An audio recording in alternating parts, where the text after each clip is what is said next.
अघि मैले एकदमै बिस्तारै पढेको छु। शब्दको उच्चारणहरू राम्रोसँग सुनेर तपाईहरूले पनि यसरी नै पढ्नुहोस् होला। राम याम खम भन्नाले चाहिँ राम याम खम चाहिँ आगो, हावा र पानीलाई बुझिन्छ, जसले चाहिँ हामीले चढाएको प्रसादहरू, फलफुलहरू, पिउने चिजहरू हुन्छ त्यो सबैलाई शुद्ध गराउँछ। र अनि ओम आहु भन्ने शब्दले चाहिँ त्यो हामीले चढाएको प्रसादहरूलाई झिनलप गर्छ। झिनलप भनेको अधिष्ठान, त्यसमा बितेर गएको, वर्तमानमा रहेको र भविष्यमा आउने बुद्धहरू, दशै दिशाको बुद्धहरू, त्रिकाल बुद्धहरू, उहाँहरूको काया वाक चित्त, शरीर, मन र वचनको आशीर्वादहरू, झिनलपहरू चाहिँ त्यसमा अधिष्ठान गराउँछ, अधिष्ठान हुन्छ। अनि त्यसमा आशीर्वाद प्राप्ति भयो भनेर हामीले त्यसरी सम्झिँदा पनि हुन्छ। र अनि छोक्जे धे निसे रोल्पे गेन भनेको चाहिँ छोक्जे भनेको चाहिँ त्यो हामीले चढाएको प्रसादहरूको द्रव्यहरूलाई बुझिन्छ। घनचक्र द्रव्य भनिन्छ, जसलाई चाहिँ काम, गुण, ज्ञानको लीलाहरूले अलङ्कृत गरेको हुन्छ, सजाइएको हुन्छ। त्यसै गरेर छोक्जे छोक्दा रिन्चेन लामा दाङ भनेको चाहिँ सभाको मुख्य विद्याधारा गुरु। त्यसै गरेर धेनसुम किलखोर नेयुल निर्सी ताक भनेको चाहिँ त्रिआसन मण्डल 24 पीठका अधिपति पाओ खान्डो धामचेन छेक्योङ नाम भनेको अर्थ चाहिँ वीर डाका डाकिनीहरू, र अनि समयधारी भनेको शिलमा बसिएको धर्मपालाहरू, उहाँहरू सबैलाई हामीले आह्वान गरेको, बोलाएको हो। देर्सेक लोङचे छोगी छेपा बुल भनेको अर्थ चाहिँ यहाँ पाल्नुहोस्, र हामीले जुन चाहिँ चढाएको थोक प्रसादहरू, विभिन्न कुराहरूलाई हामीले जोडेर चढाएको प्रसादहरू हुन्छ, त्यो प्रसादहरू चाहिँ तपाईहरूले भोग गर्नुहोस्, स्वीकार्नुहोस्, ग्रहण गर्नुहोस्। यो पूजामा चढाएको सामग्रीहरू तपाईहरूले ग्रहण गरेर तपाईहरूले यसलाई भोग गरेर अनि गालठुल नोङपा धम्चिक न्याम्पा स्याक भनेको अर्थ चाहिँ अनि हामीबाट कुनै प्रकारको भुलहरू, दोषहरू, गल्तीहरू, त्रुटिहरू भएको छ भने त्यसै गरेर हाम्रो सिलहरूमा समयमा कुनै प्रकारको दोषहरू लागेको छ, कुनै प्रकारको क्षति भएको छ भने त्योहरू सबै नै हामी प्रायश्चित गर्दछु, साक्पा गर्दछु। छिनाङ परछे छेकी इङ्सु टोल, बाहिरी भित्री कुनै पनि बाधा विघ्नहरू छ भने त्योहरू सबै नै धर्म धातुमा बिलायोस् भनेर भनिएको। भन्नुको अर्थ चाहिँ भित्रबाट आउने, बाहिरबाट आउने जति पनि बाधा विघ्नहरू छ त्यो सबै नै हटेर जाओस्, त्योबाट हामी मुक्त होस् भनेर भनिएको। हक्तोर सेला ठिल्ने डुपर जे भनेर भनिएको छ। र बाँकी रहेको तोर्माहरू, बलिहरू पनि लिएर तपाईहरूले ग्रहण गरेर चाहिँ कार्यहरू सिद्धि गर्नुहोस् भनेर भनिएको। ओ गुरुदेवा डाकिनी घना चक्र पूजा उचित बलिन्त खाए भनेको अर्थ चाहिँ गुरु भनेको लामाहरू, देवा भनेको इष्ट देवहरूलाई बुझिन्छ, हिदमहरूलाई बुझिन्छ, डाकिनी भनेको खान्डोहरूलाई बुझिन्छ, अनि घना चक्र पूजा र बलिन्त चाहिँ तपाईहरूले ग्रहण गर्नुहोस् भनेर भनिएको। तपाईहरू सबैले नै हाम्रो यो हामीले चढाएको जति पनि चोक प्रसादहरू छ, घना चक्रहरू छ, त्योहरू चाहिँ तपाईहरूले ग्रहण गर्नुहोस् भनेर भनिएको। यस्तै धर्म सम्बन्धित ज्ञानहरू, जानकारीहरू पाउनका लागि मेरो युट्युब च्यानललाई सब्स्क्राइब पनि गर्नुहोस् होला। अनि सबैलाई धन्यवाद। हामी बौद्ध धर्म अवलम्बीहरूले प्राय जसो आफ्नो घरमा भनौँ या त्यसै गरेर तीर्थ यात्रा व्रतहरू गर्दाखेरि कुनै पनि शुभ कार्य अशुभ कार्यहरू गर्दाखेरि हामीले त्रिरत्नलाई बत्ती बाल्ने गर्छौँ, जसलाई हामीले मार्मे बत्ती भन्छौँ, मार्मे या छिमे बत्ती भनेर त्यसरी भन्छौँ। तर कतिपयलाई यो बत्ती बालेको अर्थ थाहा नहुन सक्छ। त्यसै गरेर बत्ती बाल्दाखेरि के सम्झिनु पर्ने अनि कुन पाठ गर्नुपर्ने भन्ने कुराहरू थाहा नहुन सक्छ। र मैले आज चाहिँ यस भिडियोमा यही सम्बन्धित केही जानकारीहरू लिएर आएको छु। तपाईहरूले पनि भिडियोलाई अन्तसम्म हेरेर साथ दिनुहोस् होला। र अनि यदि तपाईँ यस च्यानलमा नयाँ हुनुहुन्छ भने यस्तो प्रकारको जानकारीहरू ज्ञानहरू पाउनका लागि यस च्यानललाई सब्सक्राइब गर्नुहोस् होला। प्रथममा चाहिँ हामीले यो मार्मे बत्ती त्रिरत्नको अगाडि किन चढाउँछौँ त, हामीले त्रिरत्नलाई किन अर्पण गर्छौँ, यसको के कारण छ र यस्तो गर्नाले चाहिँ के फाइदा हुन्छ त भन्नुपर्दाखेरि जसरी एउटा अँध्यारो भएको कोठामा हामीले बत्ती जलायौँ भने त्यो कोठा उज्यालो भएर जान्छ अनि त्यहाँभित्र भएको हरेक चिजहरू सामानहरू वस्तुहरू हामीले यो कहाँ रहेछ भनेर हामीले थाहा पाउँछौँ र यो के रहेछ भनेर थाहा पाउँछौँ। त्यसै गरेर हामीले त्रिरत्न अगाडि जुन दीपहरू बत्तीहरू हामीले चढाएका हुन्छौँ त्यसको पुण्यले गर्दा चाहिँ हामीभित्र भएको अज्ञानको अन्धकार, जुन अन्धकारको कारणले हामीले जुन अज्ञानको कारणले चाहिँ हामीले कल्पौँ कल्पौँदेखि दुःख पाइरहेका छौँ, जति नै सुख चाहे पनि हामीले दुःख मात्रै भोगिरहेका छौँ, त्यो अन्धकारलाई चाहिँ मेटाउने कार्य गर्छ। त्यो चाहिँ कसरी हो भन्दाखेरि जुन हामीले त्रिरत्न अगाडि चढाएको छिमे बत्तीहरू हुन्छ त्यो चढाएको पुण्यले गर्दाखेरि हामीभित्र भएको अन्धकारलाई मेटाउने अनि अन्धकार मेटेपछि हामीले चाहेको जस्तो सुख प्राप्ति हुने, नचाहेको दुःखबाट मुक्त हुन सक्ने भएकोले गर्दाखेरि हामीले यो छिमे बत्तीहरू चाहिँ पुण्य सञ्चय गर्न लागि त्रिरत्नलाई अर्पण गरेको हौँ। हुनु त यसरी पुण्य सञ्चय गर्ने विधिहरू भगवान बुद्धले अरू पनि धेरै विधिहरू बताउनु भएको छ। तर पनि त्यसमध्येमा एकदमै सजिलोसँग सुविधासँग कम खर्च र कम मेहनतमा हामीले ठुलो पुण्य सञ्चय गर्न सक्ने यो एउटा विधि हो। त्यसै कारण हामीले जति सक्दो यो मार्मे बत्तीहरू बालेर पुण्य सञ्चय गर्ने कार्यहरू चाहिँ हामीले गर्नुपर्छ।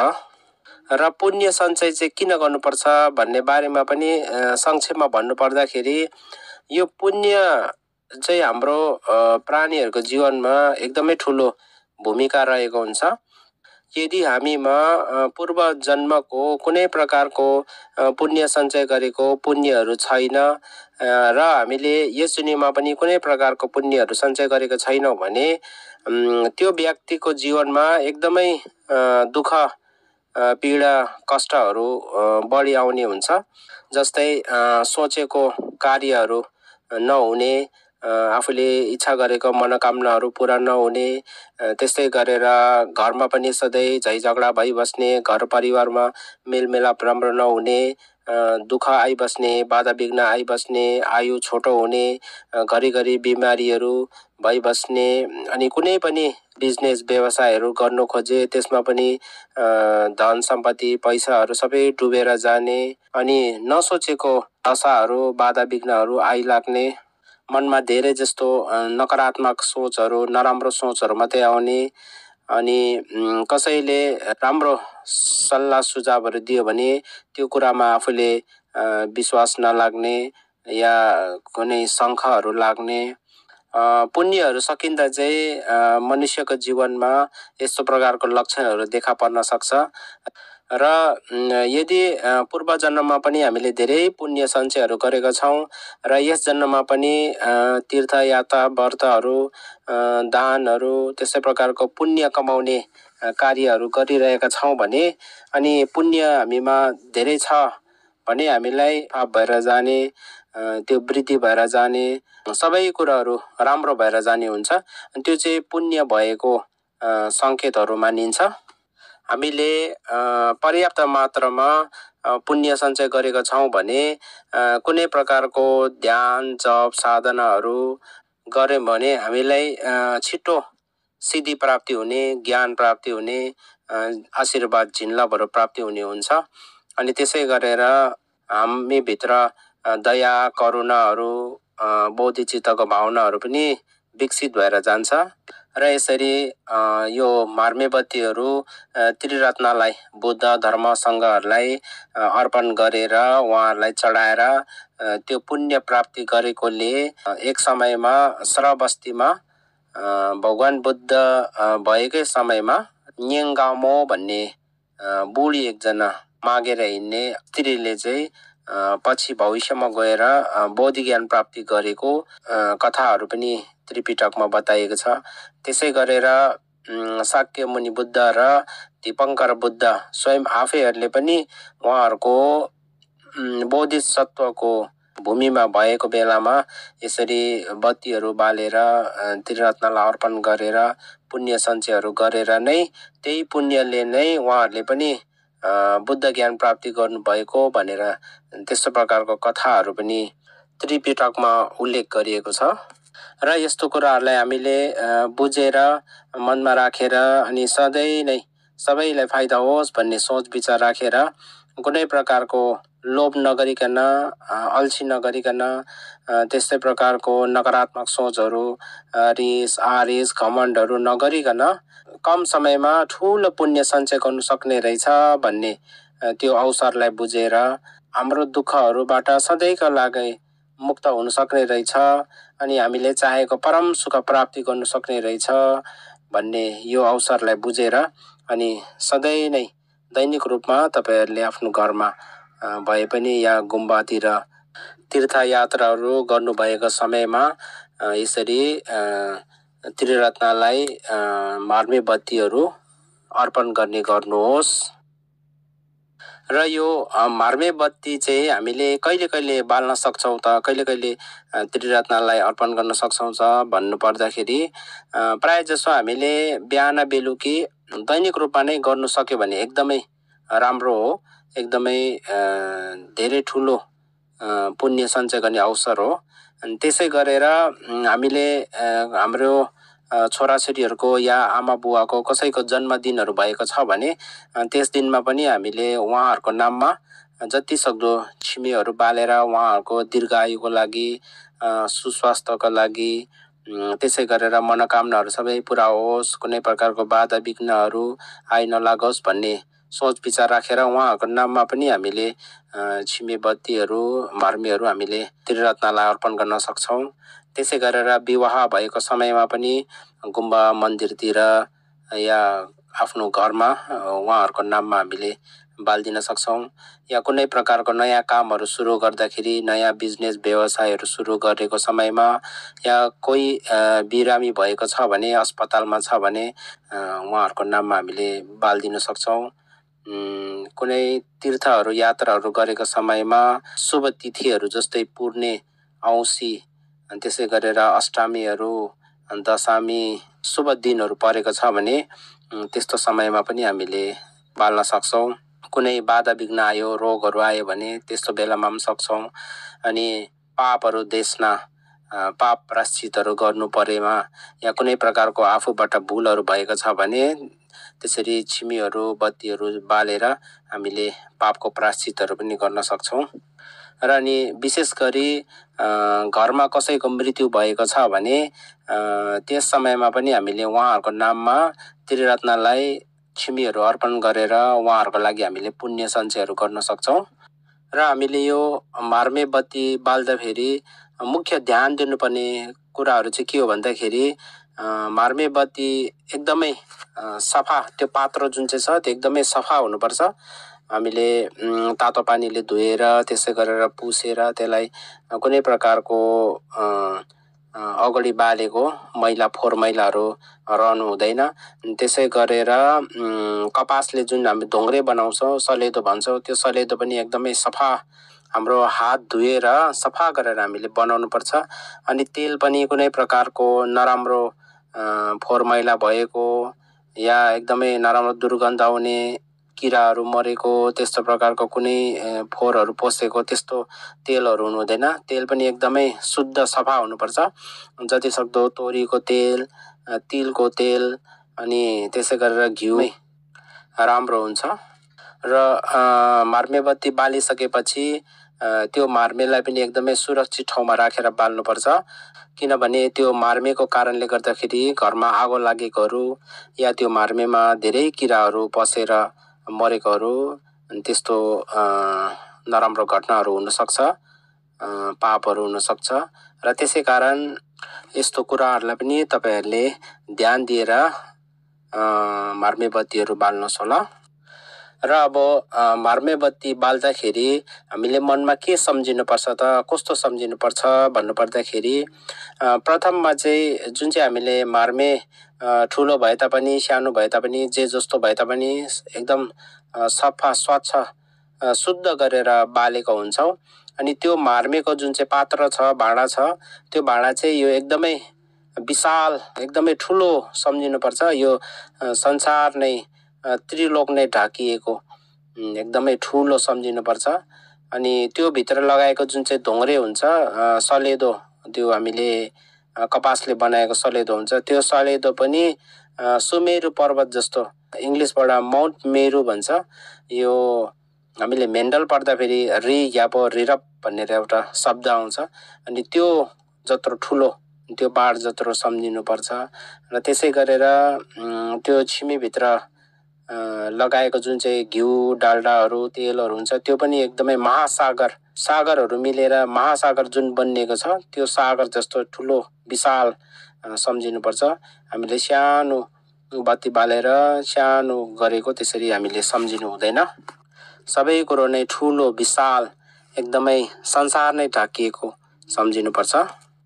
र यो जलाएको बत्तीले चाहिँ यो अर्पण गरेको दीपले चाहिँ माथि देवलोकदेखि लिएर तल नर्कको फेदसम्म सबै लोक नै उज्यालो भएको, सबै लोकमा नै यो छिमेको प्रकाश पुगेको हामीले सम्झिनुपर्छ।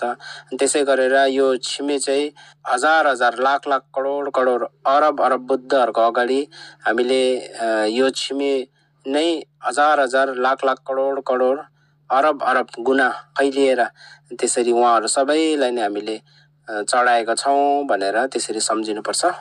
भन्नुको अर्थ उहाँहरूको एक एकवटा भुवनमा, एक एकवटा सिङ्खाममा चाहिँ अरब अरब गुना छिमीहरू हामीले चढाएका छौँ। उहाँहरूको भुवनहरू सबै नै उज्यालो भएको छ भनेर हामीले त्यसरी मनमा सम्झिनुपर्छ। र त्यसै गरेर लामा गुरुहरूलाई, आफ्नो चवेलामादेखि लिएर जति पनि सम्प्रदायका गुरुहरू छ, सबै गुरुहरूलाई धर्म, त्यसै गरेर सङ्घ, त्यसै गरेर इष्टदेवहरू, त्यसै गरेर खान्डो डाकिनीहरूलाई, अनि त्यसै गरेर धर्मपाला सुङ्माहरूलाई पनि सबैलाई नै लगायत 10 दिशामा बसेको बुद्ध बोधिसत्वहरू सबैलाई नै यो छिमी अर्पण गरेको छौँ भनेर सम्झिनुपर्छ। र यो छिमी बत्ती बालिसकेपछि चाहिँ हामीले त्यसमा भुम्बाको पानीले छ्याप गरेर, भुम्बाको पानी छर्किएर 3 पल्ट राम याम खाम ओम आहु, राम याम खाम ओम आहु, राम याम खाम ओम आहु भनेर यो 3 पल्ट हामीले पढ्नुपर्छ।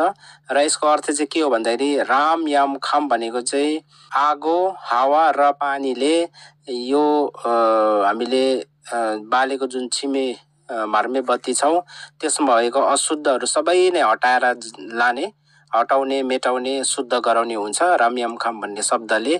त्यसै गरेर ओम आहु भन्ने शब्दले चाहिँ बुद्धहरूको काया वाका चित्त, शरीर, मन र वचनको आशीर्वादहरू, झिन्लपहरू चाहिँ हामीले प्राप्ति गर्ने हुन्छ। त्यो झिन्लपहरू, आशीर्वादहरू प्राप्ति गर्ने अनि हामीभित्र भएको हाम्रो शरीर, मन, वचनको जति पनि नकारात्मक पापहरू, क्लेशहरू, आवरणहरू छ, त्योहरू सबै शुद्ध भएर बुद्धहरूको कायवाक चित्तको आशीर्वाद चाहिँ हामीले प्राप्ति गर्ने हुन्छ। उहाँहरू जस्तै नै हामी हुन सक्ने त्यस्तो प्रकारको आशीर्वादहरू हामीलाई प्राप्ति हुन्छ। र अनि शुद्ध सफा गरेर स्वच्छ मन गरेर तपाईहरुले यो मार्मेबत्ती जलाएपछि रामयाम खाम गरिसकेपछि चाहिँ अनि यहाँ मैले दिएको क्याब्जे दुन्जुम रिम्पोछेले रच्नु भएको यो छोटकरीमा मलम पाठ छ, छिमेबत्ती बालेर पढ्ने मलम पाठ छ। अनि यो चाहिँ तपाईहरुले यसरी पढ्नुहोस् र अनि यो पढिसकेपछि यसको अन्तमा ङ पनि दिएको छु, अनि त्यो ङलाई पनि सँगै पढ्नुहोस् होला।